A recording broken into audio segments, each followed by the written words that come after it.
할렐루야. 거룩한 예배로 우리를 부르신 하나님의 은혜를 찬송합니다. 이 시간 다 같이 자리에서 일어나셔서 살아가신 주님 앞에 영과 진리로 경배드리겠습니다.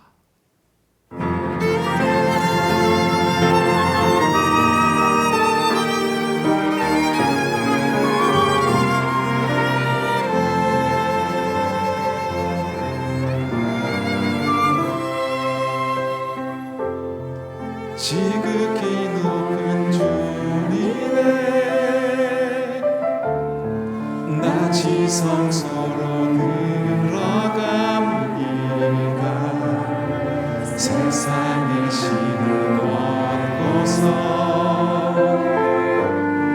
주 보좌 앞에 엎드리리. 내 주를 향한 사랑과 그 신뢰가 사그러져 갈 때 하늘로 불러 이곳에 장막이 덮이네. 이곳을 덮으소서.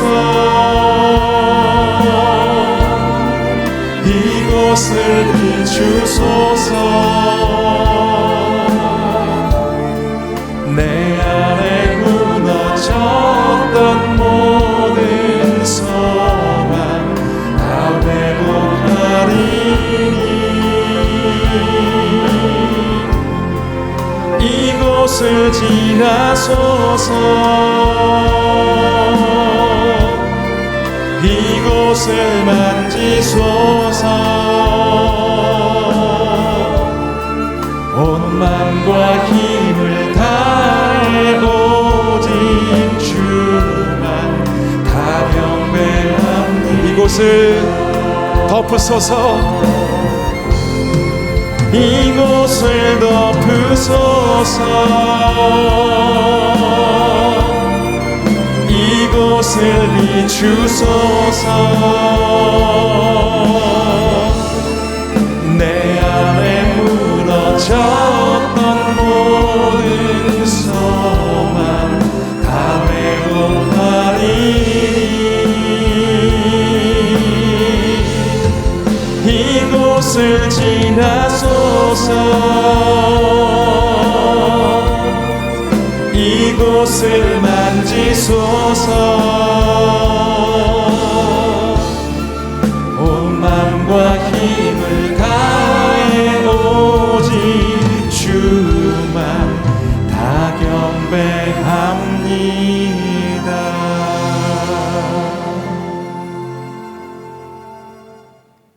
너희는 여호와께 감사하며 그의 이름을 불러 아뢰며 그가 행하신 일을 만민 중에 알릴지어다. 그에게 노래하며 그를 찬양하고 그의 모든 기사를 전할지어다. 좋으신 하나님, 우리의 소원을 만족해 하시는 주님의 은혜를 찬송합니다.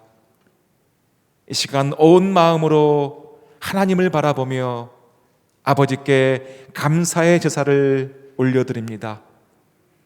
예수님의 위대하심을 선포할 때 하늘의 문을 열어주시고 성령님의 기쁨이 차고 넘쳐나게 하여 주시옵소서.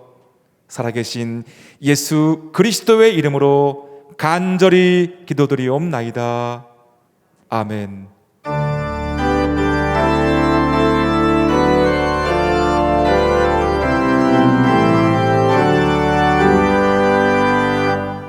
만일이 내게 있으면 그 입 다 가지고 내 구주 주시는 종을 늘 찬송하겠네.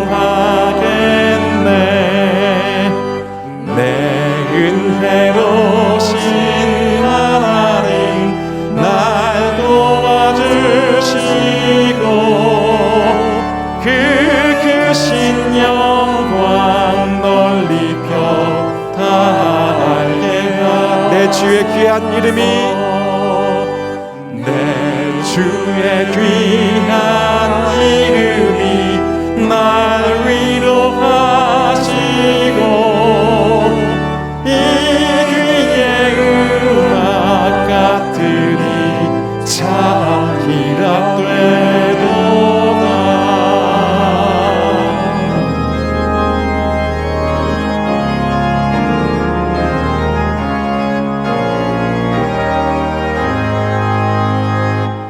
내 죄의 권세 깨뜨려 그 결 바꾸시고 이 주한 마음을 비로소 고정케 하셨네.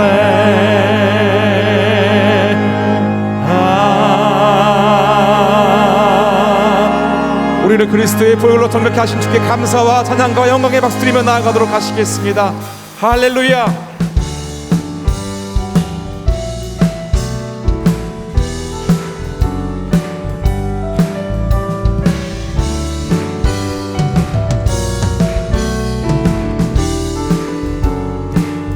주와 같이 길 가는 것, 주와 같이 길 가는 것 즐거움이라는가. 우리 주님 걸어가신 발자취를 밟겠네. 한 걸음 한 걸음 주 예수와 함께 날마다 우리 걸어가. 어린아이 같은 우리 미련하고 약하나 주의 손에 이끌리어 생명길로 가겠네. 한 걸음 주 예수와 함께 날마다 우리 걸어가리. 꽃이 피는 들판이나 험한 골짜기라도 주가 인도하는 대로 주와 같이 한 걸음 주 예수와 함께 날마다 우리가 옛 선지자 에녹같이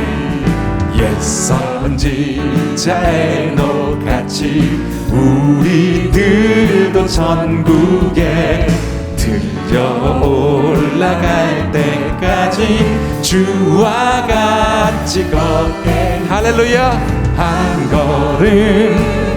걸음 주 예수와 함께 날마다 우리 주님 앞에 함께 고백합니다. 한 걸음 주 예수와 함께 날마다 우리 걸어. 우리와 함께 동행하시는 좋으신 하나님을 찬양합니다. 아멘. 1호주일 일부 예배 오신 성도 여러분 주의 이름으로 환영합니다. 또 CGN-TV와 유튜브를 통해서 예배드리는 성도님들에게도 동일한 은혜가 함께하기를 소망합니다. 우리 자회분들하고 서로 인사 나누면 좋겠습니다. 소망의 복음을 굳게 잡으십시오. 소망의 복음을 굳게 잡으십시오. 우리 손을 내밀어 서로를 축복했으면 좋겠습니다. 은혜의 주님이 당신을 축복하고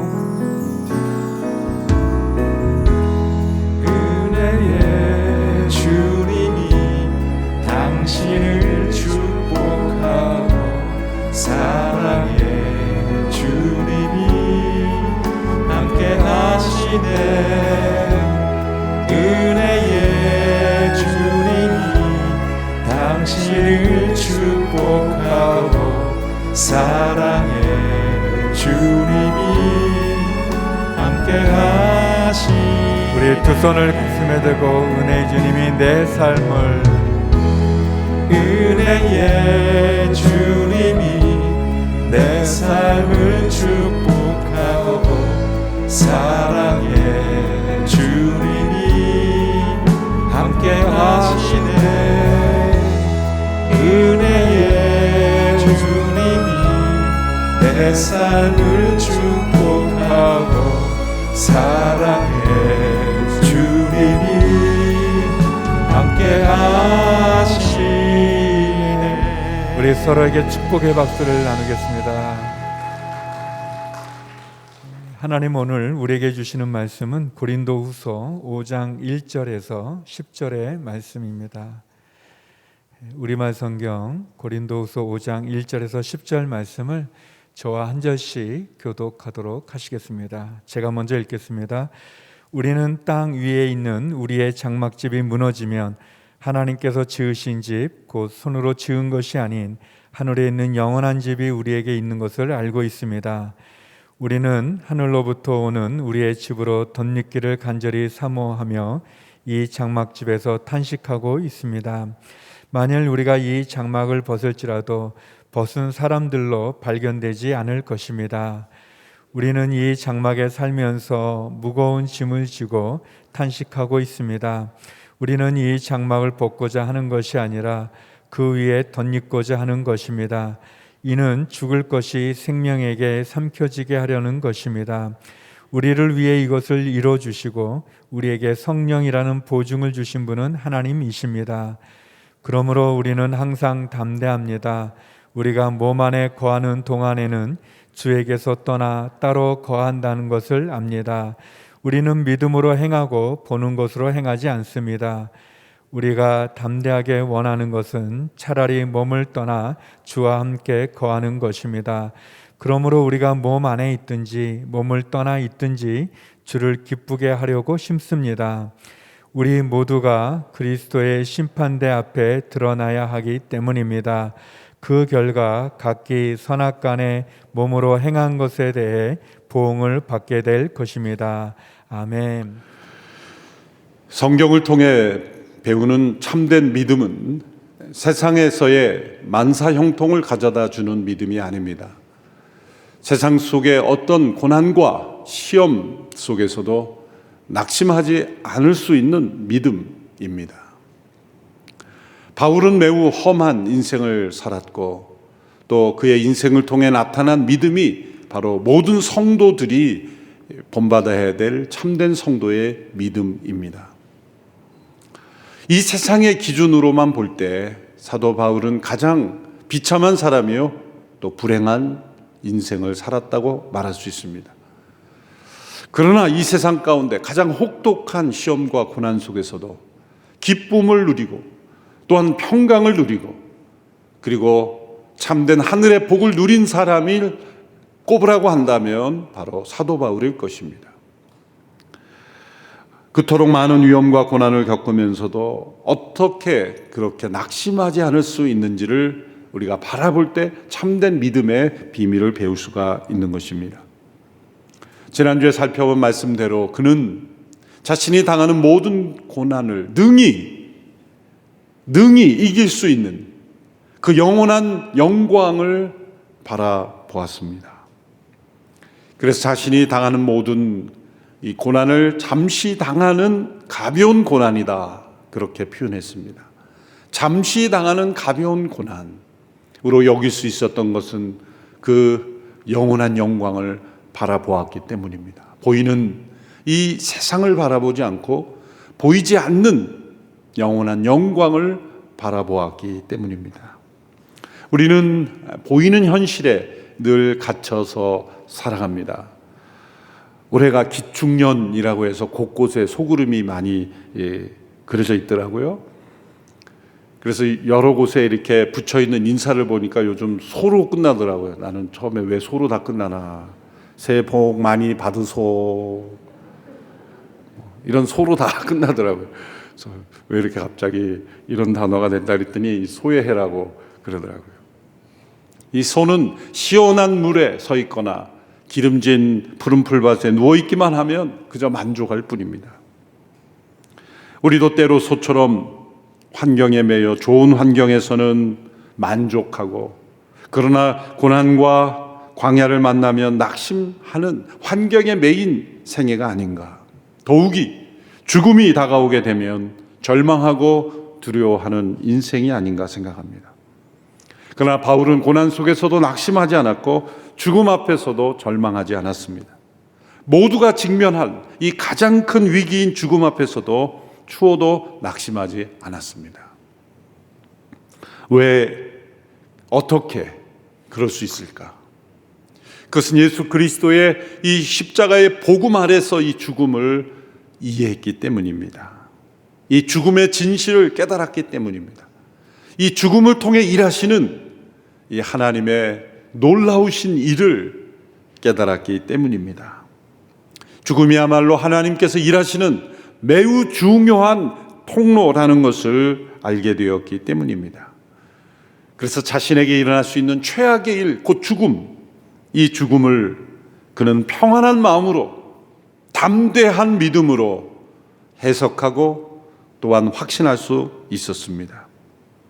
이 편지를 쓰고 있을 때 바울의 몸은 머지않아 무너질 것이라는 그러한 느낌을 가지고 있었을 것입니다. 그리고 그러한 징후도 나타나고 있었을 것입니다. 복음을 전하며 여행하면서 그는 많은 굶주림과 헐벗음과 때로 채찍질과 질병을 겪었고 많은 고초를 겪었기에 그의 몸은 곳곳에 이런 아픈 상처들이 있었을 것입니다. 고린도서 후반부에도 고백하는 대로 그는 자신의 질병을 하나님께 고쳐달라고 3번씩이나 간구하였습니다. 사단의 가시가 내게 있다. 그 가시가 어떤 질병인지는 정확하게 알 수 없지만 분명 그는 몸 안에 있는 질병, 고칠 수 없는 질병으로 고통당했다는 것을 알 수가 있습니다. 따라서 그는 이제 자신의 몸에 있는 이런 질병으로 인해서 무너져가고 있는 자신의 육체를 바라보았을 겁니다. 그럼에도 불구하고 그는 여전히 여러 교회들을 향한 자신의 소명, 그리고 이방인들에게 복음이 증거되어야 하는 자신의 부르심에 충성하고 있습니다. 그리고 담대하게 자신의 믿음을 고백하는 것입니다. 인생에서 가장 확실한 것은 죽음이죠. 미국에서는 이 조크로 이런 문장이 있죠. 세상에서 가장 확실한 2가지가 있다면 이 죽음과 세금이다. 데스와 텍스다. 그렇게 말하기도 합니다. 죽음은 출생보다 더 확실하죠. 출생이란 태어날 수 있었던 많은 생명이 태어나지 못하지만 세상에 태어난 사람 중에 죽음을 피한 사람은 없기에 죽음은 출생보다도 더 확실합니다. 사람은 4가지 종류로 구분될 수 있죠. 첫째로 이 세상에서 지옥처럼 살다가 천국에 가는 사람이 있고, 둘째로 이 땅에서 천국처럼 살다가 지옥에 가는 사람이 있으며, 셋째로 이 땅에서 지옥처럼 살다가 지옥에 가는 사람이 있고, 넷째로 천국처럼 살다가 천국에 가는 사람이 있습니다. 4번째로 우리가 천국에 간다고 할 때 그것은 이 땅에서 천국을 누린다는 것은 아무 문제가 없는, 고난이 없는 천국이 아니라 어떠한 시험과 고난이 있더라도 바울처럼 기쁨과 평강을 누리는 천국이라는 것입니다. 믿음이란 무엇입니까? 우리에게 약속된 영원한 천국을 이 현실 속에서도 누리는 것입니다. 천국에 대한 대표적인 오해는 무엇입니까? 천국은 현실을 도피하고자 하는 사람들이 만들어내는 어떤 개념이라는 것입니다. 상상 속에 존재하는 그림의 떡과 같다는 것입니다. 세상에서 적응하지 못하는 사람들이 만들어낸 종교적인 산물이다라는 거 말하는 것입니다. 그러나 이 세상을 보면, 역사를 볼 때 이 세상 속에 가장 큰 영향력을 미쳤던 사람들은 한결같이 이 세상이 아니라 영원한 천국에 소망을 두었던 사람들입니다.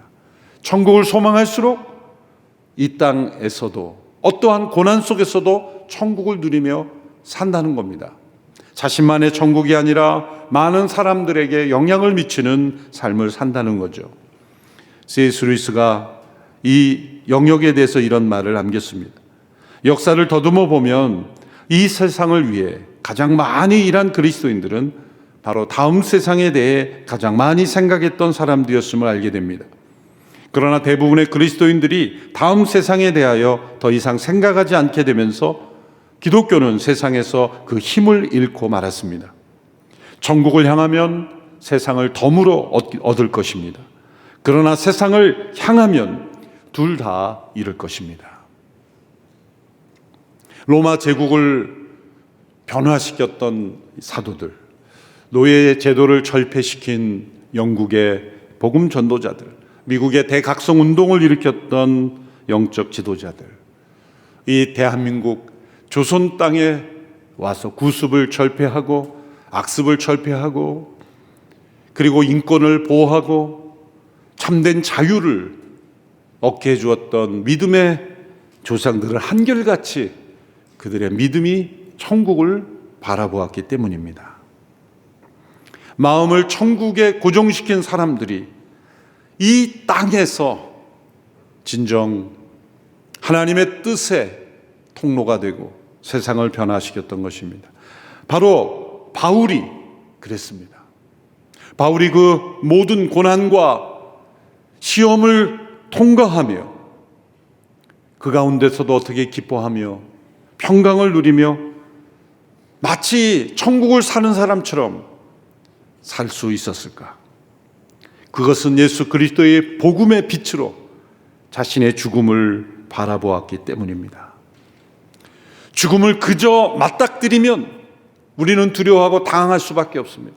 그러나 우리가 언제건 맞이하게 될 죽음을 예수 그리스도의 복음의 빛 아래서 나의 죽음을 해석하고 이 사도 바울과 같은 믿음으로 죽음을 맞이할 준비를 하는 것이 참된 믿음입니다.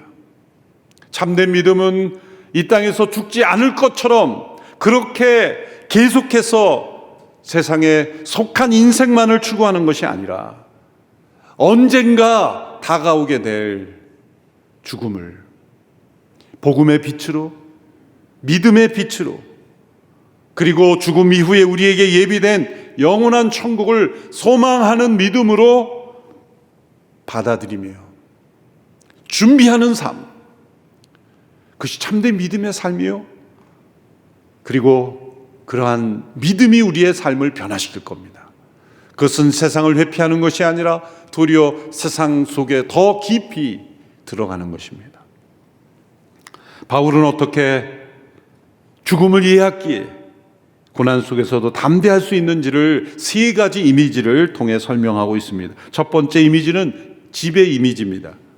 그것은 이 죽음이란 일시적인 장막에서 영원한 집으로 옮겨가는 것이라는 이해입니다. 오늘 본문 1절의 말씀을 함께 읽겠습니다. 시작. 우리는 땅 위에 있는 우리의 장막집이 무너지면 하나님께서 지으신 집, 곧 손으로 지은 것이 아닌 하늘에 있는 영원한 집이 우리에게 있는 것을 알고 있습니다. 바울의 직업은 장막을 만들어 파는 것이었습니다. 그의 직업, 주업이 아니라 부업입니다. 주업은 예수 그리스도의 복음을 전하는 사도입니다. 부업으로 장막을 만들어 팔았던 것은 당시 교회가 형성되지 않고 또 헌금으로 사역을 지원할 수 있는 그런 공동체가 없었기 때문에 이 복음의 걸림돌이 되지 않기 위하여 자신의 생활비와 사역비를 이 장막을 만들어 파는 일을 통해서 조달을 했던 것입니다.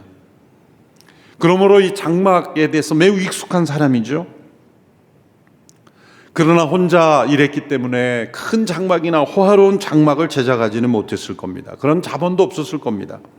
바울이 취급한 이 장막은 보통 사람들이 취급하는 가정 속에서 편히 우리가 집들에다가 또 설치하고 철수할 수 있는 그런 작은 장막들, 유대인들로 말하자면 초막절을 지키기 위하여 가정마다 설치하는 그런 초막 정도, 또 로마 군인으로 말하자면 개인 텐트 같은 그런 정도일 것입니다.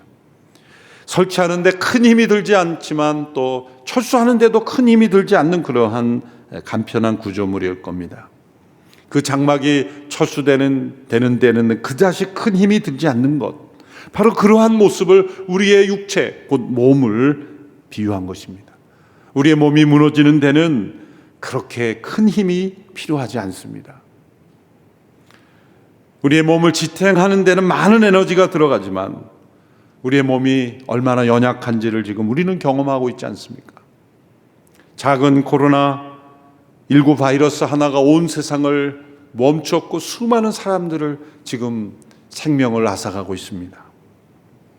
때로는 어떤 사람들에게는 유익한 음식 하나가 또 다른 사람에게는 심각한 치명적인 알러지를 일으켜서 생명을 잃는 경우도 있지 않습니까?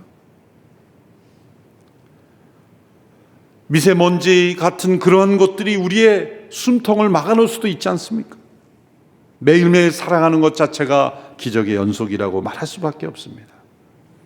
이렇게 우리의 연약한 육신은 무너질 수밖에 없습니다. 피조물 중에 자신이 틀림없이 죽게 된다는 것을 알고 있는 유일한 피조물이 인간이죠. 그러나 마지막 순간까지 자신의 죽음을 받아들이려고 하지 않는 존재가 또한 인간입니다. 우리의 연약한 몸은 언젠가 무너지는 연약한 장막입니다. 그러나 우리가 절망하거나 두려워하지 않을 것은 하나님께서 지으신 집, 곧 하늘에 있는 영원한 집이 있음을 알기 때문입니다. 헬라어로 이 집이라고 할 때 실제로 빌딩입니다. 텐트와 빌딩의 차이입니다. 우리의 몸은 텐트와 같이 쉽게 무너질 수밖에 없지만 하늘의 집, 하나님께서 우리에게 예비하신 집, 예수 그리스도께서 준비하고 계신 그 영원한 집, 우리가 온전히 입게 될 부활의 몸이 들어갈 집을 예비하셨다. 여러분, 이것을 믿으십니까? 이것을 믿지 않으면 그리스도인이 아닙니다. 이것을 믿지 않으면 예수님을 믿는 이유가 이 땅에서의 복을 누리기 위한 것밖에 되지 않습니다. 예수님을 믿는다는 것은 이 땅에서의 만사 형통을 추구하는 것이 아니라 우리가 우리에게 예비된 우리의 육신의 장막은 텐트처럼 무너질지라도 우리에게 영원한 집이 있으며 또한 우리에게 부활의 몸이 주어질 것을 믿는 것, 그것으로 세상을 사는 겁니다. 그것으로, 그 믿음으로 현실을 이겨내는 것입니다. 어느 때보다도 이러한 믿음이 필요할 때입니다. 부활의 믿음, 영원한 생명에 대한 믿음, 그리고 우리에게 예비된 영원한 집에 대한 소망, 이것을 회복하는 이 코로나 팬데믹 기간이 되기를 축원합니다. 두 번째 이미지는 이 옷의 이미지를 가지고 설명합니다. 그것은 죽음은 옛 옷을 벗고 새 옷을 덧입는 것으로 설명하는 것입니다. 오늘 본문 2절에서 4절 전반부까지입니다. 우리 함께 읽겠습니다. 시작. 우리는 하늘로부터 오는 우리의 집으로 덧입기를 간절히 사모하여 이 장막 집에서 탄식하고 있습니다.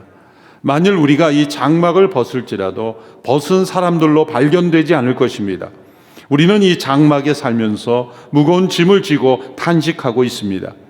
우리는 이 장막을 벗고자 하는 것이 아니라 그 위에 덧입고자 하는 것입니다. 덧입는다라는 표현을 반복해서 사용하고 있습니다. 우리에게 영원한 집이 있는데 그것을 덧입는다라고 할 때는 옷의 이미지를 이제 사용하는 것이죠. 고대 문헌에서 존재의 새로움을 표현할 때 언제나 새로운 옷을 입는다, 이런 표현으로 자주 사용했습니다. 우리의 몸은 새로운 옷을 입게 될 것입니다. 우리의 육신의 장막은 이제 옛 것이 되어 무너지지만 우리에게는 새로운 몸을 덧입을 때가 있을 것이다. 그런데 오늘 함께 읽은 이 2절, 3절, 4절의 내용에 이 덧입는다는 표현을 자주 사용한 것에 대하여 여러 가지 또 해석을 명확하게 해야 될 점들이 나타납니다. 먼저 2절에 보면 덧입기를 간절히 사모하여 이런 표현이 나오고, 3절에 보면 벗을지라도 벗은 사람들로 발견되지 않을 것이라고 표현되고 4절에 보면 벗고자 하는 것이 아니라 그 위에 덧입고자 하는 것, 이런 표현들이 나옵니다. 바울이 어떤 의미로 이 덧입고자 한다라는 이 표현을 사용한 것일까에 대한 많은 연구들이 있었습니다. 덧입는다 했으니 현재 입고 있는 몸 위에 새로운 몸을 덧입는다는 것 아닌가? 혹은 몸을 벗어버리지 않은 채로 부활의 몸을 덧입게 되기를 지금 바라고 있는 것인가? 아니면 이 죽음 이후에 부활의 몸을 입게 되기까지 이 중간 상태가 있을 텐데 그것을 원치 않고 바로 부활의 몸을 덧입기를 원한다는 것인가? 이런 질문들이 많이 생겨나는 거죠. 이 덧입는다라는 표현 때문에 그렇습니다. 이것은 우리 죽음 이후에 부활의 몸을 입게 되는 이 기간, 이것을 중간 상태라고 표현을 하는데 여기에 대한 명확한 정리를 할 필요가 있습니다. 4가지 주장이 있는데 앞에 3가지는 잘못된 주장입니다. 4번째 답이 정답입니다. 첫 번째 주장은 영혼이 잠을 자는 것이다. 죽음이 들어가면 이 죽음 이후에 이제 잠자는 상태, 무의식이나 망각 상태로 존재한다. 영혼이 부활할 때까지 이제 영혼의 수면 상태, 망각 혹은 무의식 상태로 들어간다. 이렇게 주장하는 분들이 제7일 안식일 예수재림교나 여호와의 증인 같은 이단들이 바로 그런 주장을 합니다. 또 로만 캐톨릭은 연옥으로 간다. 연옥에서 이제 영혼이 불완전한 사람들은 이제 천국도 지옥도 아닌 중간 지대에 있다가 이제 천국에 갈 수도 있고 지옥에 갈 수도 있다. 그 영혼을 천국으로 보내려면 무엇인가 선행을 많이 살아남아 있는 사람들이 가족들이 하든 누가 하든 그 이름으로 해야 된다. 그렇지 않으면 지옥에 떨어질 수도 있다. 그러한 교리를 근거로 해서 이제 중세 시대에 면죄부도 판매하고 했던 것이죠. 이것도 올바르지 않습니다. 즉각적으로 부활한다.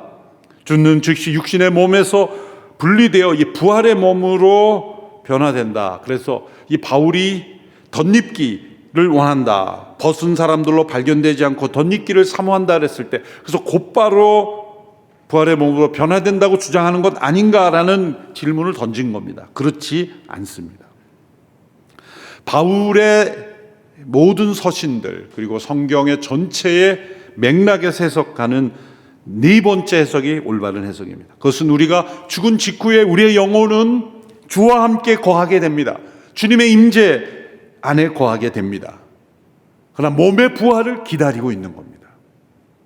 그래서 덧입기를 간절히 사모한다 이런 표현을 쓰는 거예요. 죽음 이후에도 우리의 의식적인 상태로 존재하며 예수님과 함께 거하게 됩니다.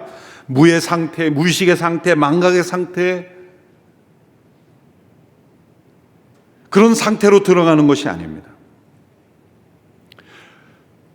우리가 주와 함께 있기 위해서 꼭 육체가 필요한 것이 아니에요. 마지막 예수께서 재림하실 때 우리가 부활의 몸을 회복되기까지는 우리의 영혼의 상태로 주와 함께 거하게 된다. 그러나 몸의 부활을 기다리는 상태에 거하게 된다.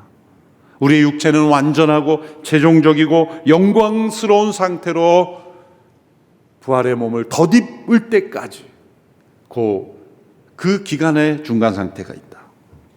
그런데 우리의 죽음 이후에 완전한 몸의 부활가에 우리가 볼 때는 시간 간격이 있잖아요. 그럼 그 기간 안에는 어떻게 되는 것인가?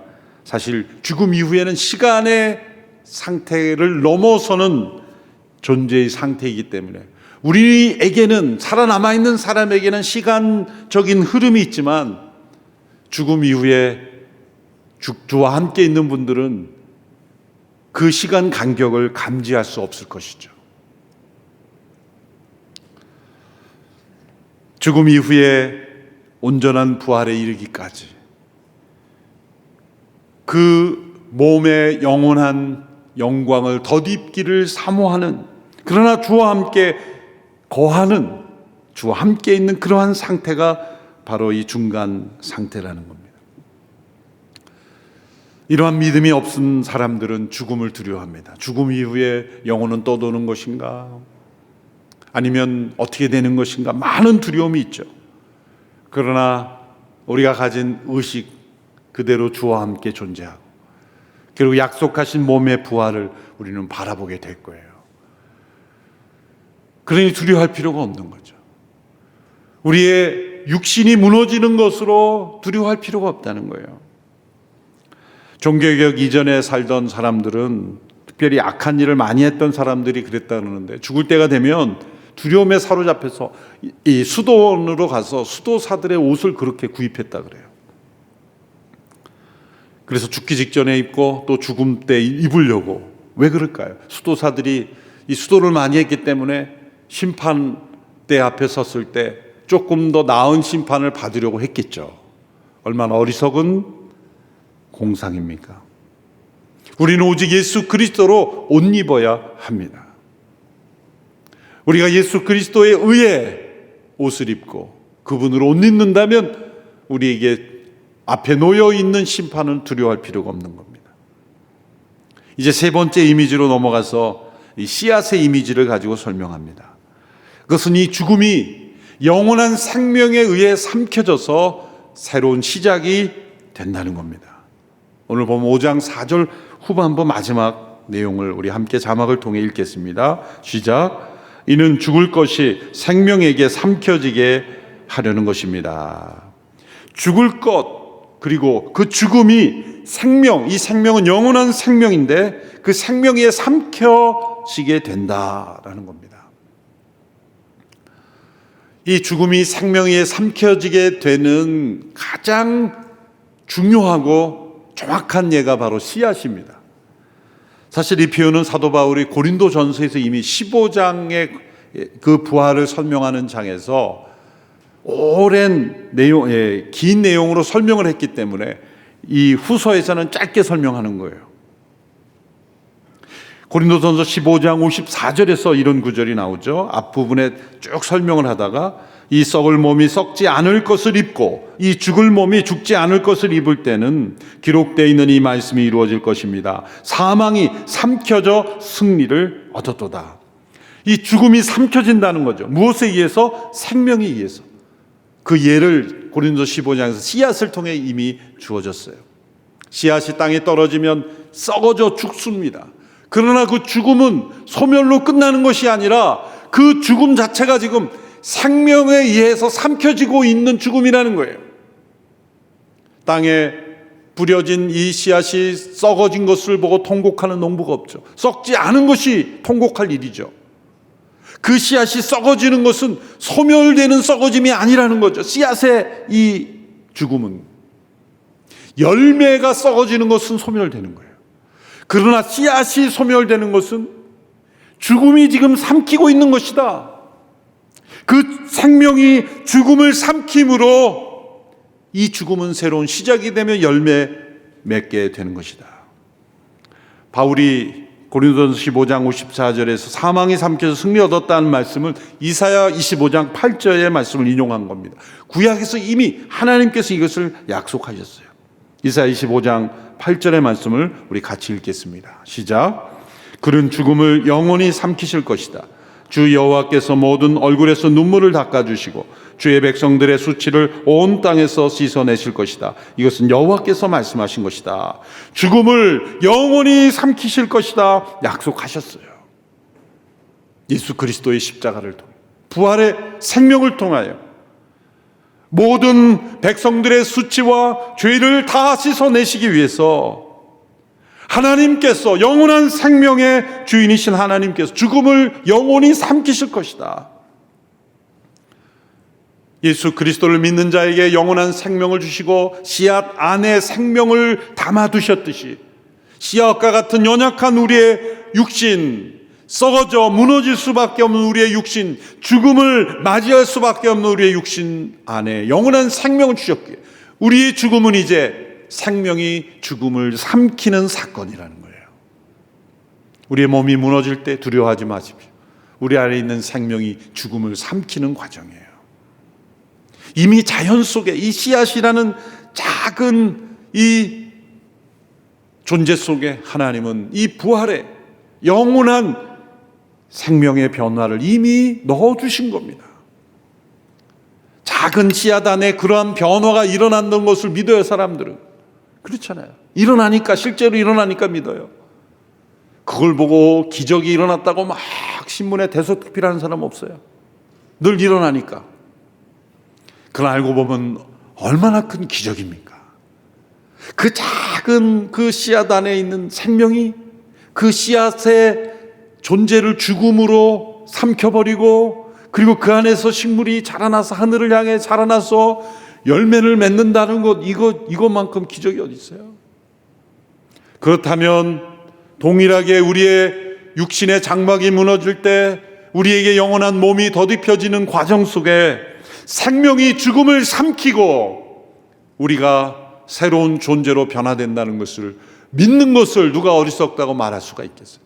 씨앗에 일어나는 변화가 왜 사람에게는 못 일어나겠습니까? 그것을 설명하는 것이 고린도전서 15장이고 바로 이 말씀을 통해 그것을 요약한 것입니다.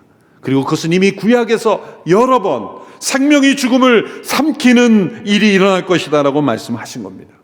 그것을 가능하게 한 분이 성령님이요, 또한 그것이 반드시 일어날 것을 우리에게 보증으로 확신하게 해주신 분이 성령님이십니다. 5절에서 이렇게 말씀하는 거죠. 우리를 위해 이것을 이뤄주시고 우리에게 성령이라는 보증을 주신 분은 하나님이십니다. 우리 이성으로는 다 이해할 수 없지만 자연 속에도 존재하는 그 생명의 역사가 우리 안에 일어날 것을 확신하게 하시는 분이 바로 성령님이십니다. 이런 성령 안에 보증이 있기에, 확신이 있었고, 바울은 담대함이 있었던 겁니다. 바로 이러한 담대함이 있어야 바로 예수님 믿는 사람이라고 말할 수가 있습니다. 그래서 진짜 우리의 믿음은 죽음 앞에 서야 판명이 됩니다. 바울에게 있었던 세 가지 담대함이 표현됩니다. 첫째는 몸 안에서 믿음으로 주와 동행하는 담대함입니다. 오늘 보면 6절, 7절을 함께 읽습니다. 시작. 그러므로 우리는 항상 담대합니다. 우리가 몸 안에 거하는 동안에는 주에게서 떠나 따로 거한다는 것을 압니다. 우리는 믿음으로 행하고 보는 것으로 행하지 않습니다. 몸 안에 거하는 동안에는 주에게서 따로 떠나 거한다. 그래서 믿음으로 행해야 된다, 그 말씀이죠.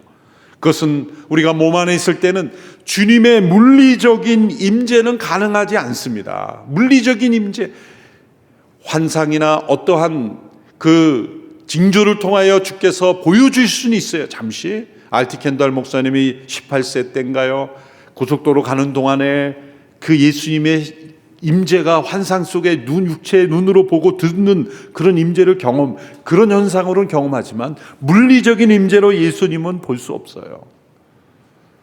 고등학교 때 예수님을 만났냐라는 그런 말씀을 전해주시는 목사님들의 말씀에 스트레스가 돼서 나도 예수님 만나야 되는데, 근데 눈으로 보는 만남이란 줄 알고 난 예수님 못 만났는데, 그리고 점심시간에 기도실에 가서 점심도 안 먹고 열심히 기도했어요. 저도 예수님 보고 싶습니다.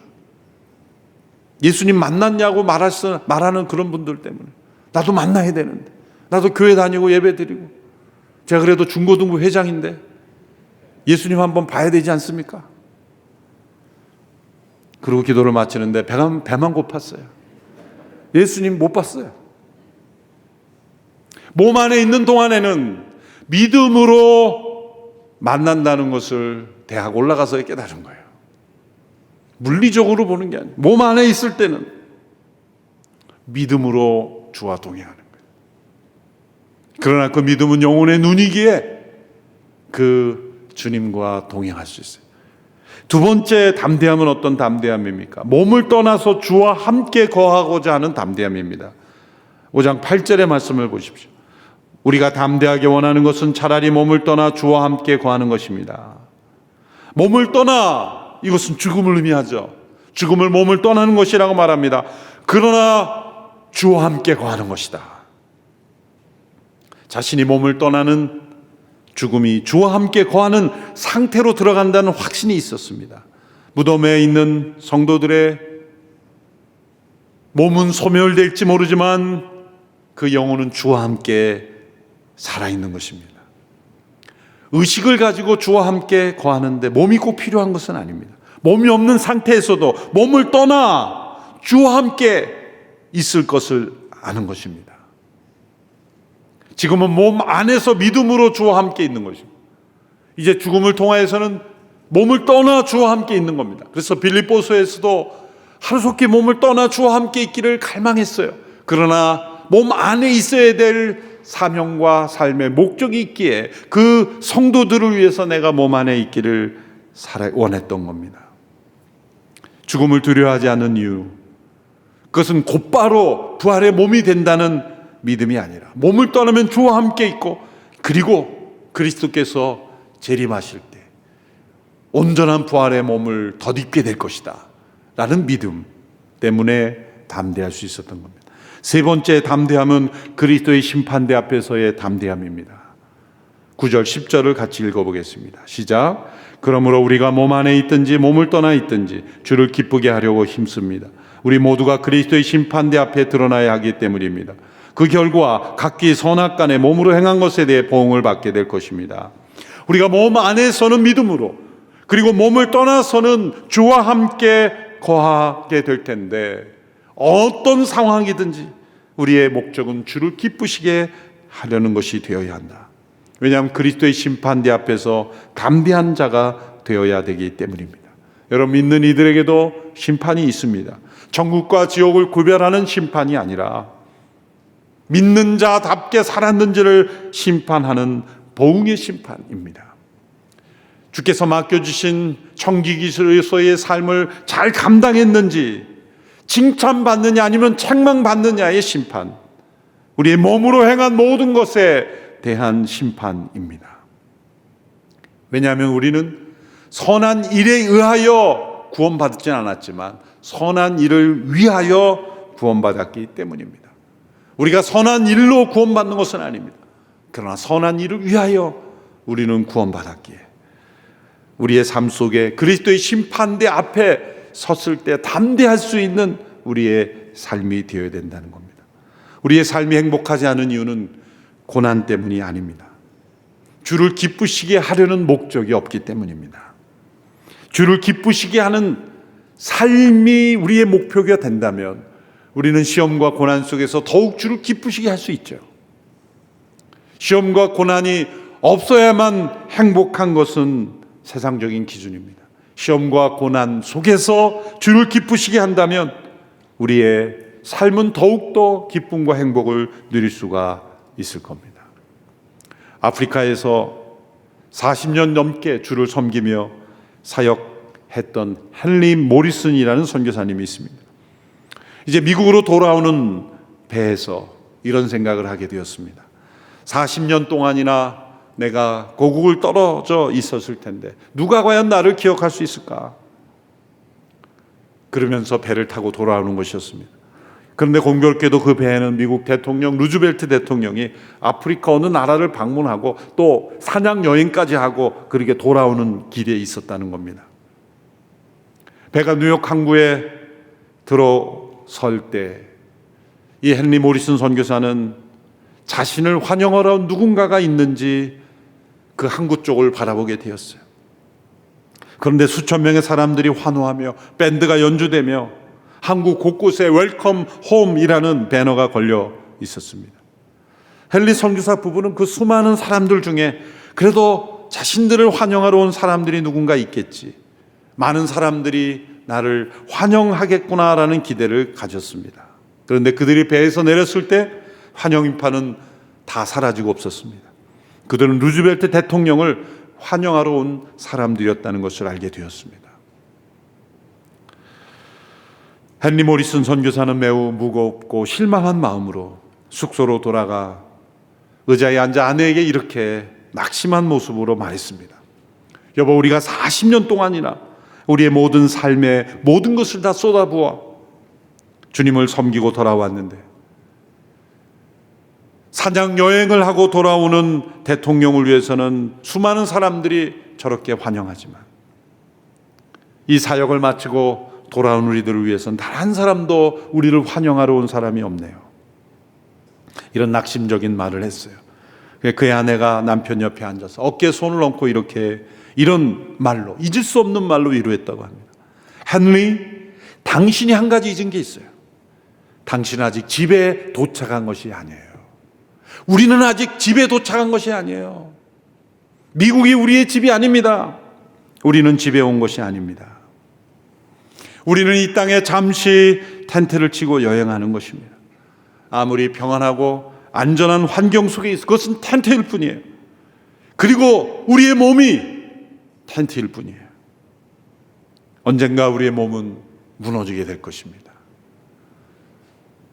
그리고 우리는 덧립기를 사모하는 상태에 들어가게 될 것입니다. 우리 안에 있는 영원한 생명이 이 죽음을 삼키는 때가 올 것입니다. 그리고 우리에게 예비된 영원한 집을 우리는 들어가게 될 것입니다. 그러므로 이 땅에 사는 우리의 모든 삶은 여행일 뿐입니다. 우리의 삶의 목표는 사도 바울과 같은 동일한 사역은 우리에게 다 요구하지는 않겠죠. 그러나 동일한 원리, 그것은 우리의 모든 시선을 주님께 고정하고 몸 안에 있을 때 주와 함께 믿음으로 동행하고 그리고 영원한 집을 사모하며 살아가는 것, 그것이 우리의 믿음의 비밀인 줄로 믿습니다. 이런 믿음의 축복을 누리며 승리하며 고난을 이기는 모든 성도들이 되기를 축원합니다. 기도하겠습니다. 하나님 아버지, 사도 바울의 믿음의 이 능력을 우리도 체험하게 하옵소서. 영원한 집을 사모하며 승리하게 하여 주옵소서. 예수님의 이름으로 기도하옵나이다. 아멘. 성도 여러분, 다 자리에서 일어나셔서 함께 봉헌 찬양 올려드리겠습니다.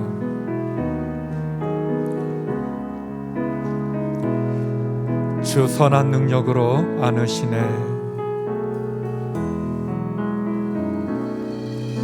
주 선한 능력으로 안으시네. 그 크신 팔로 날 붙드시네. 절망 속에도 흔들리지 않고 사랑하는 주 얼굴 구하리. 이전의 괴로운 날에 벗사고 고난의 길을 걷는다 해도 주님께 모두 맡긴 우리 영혼 끝내 승리의 날을 맞으리. 선한 능력으로 일어서리. 주만 의지하리. 믿음으로 우리 고대 안에 주 오실 그날 영광의 새 날을 맞이하리. 주님이 마신 고난의 쓴 잔을 우리도 감사하며 받으리. 주님의 남은 고난 채워가며 예수와 복음 위에 살리라. 선한 능력으로 일어서리. 주만 의지하리. 믿음으로 우리 고대 안에 주 오실 그날 영광의 새 날을 맞이하리. 영광의 새 날을 맞이하리. 영광의 새 날을 맞이하리.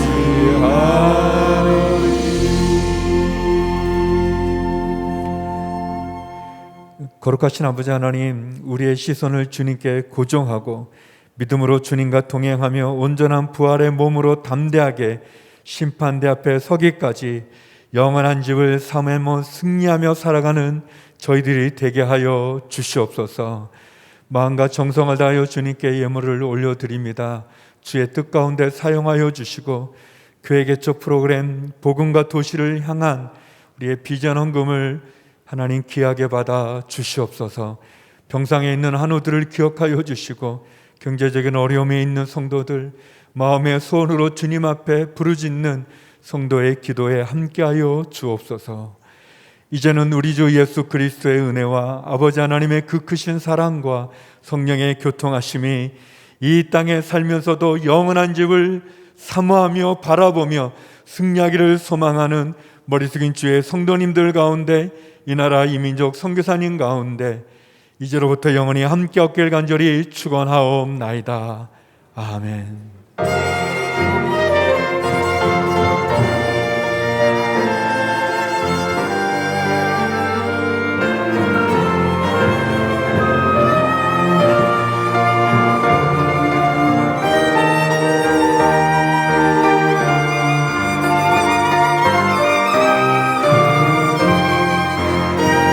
살아계신 하나님을 찬양하겠습니다. 살아계신 주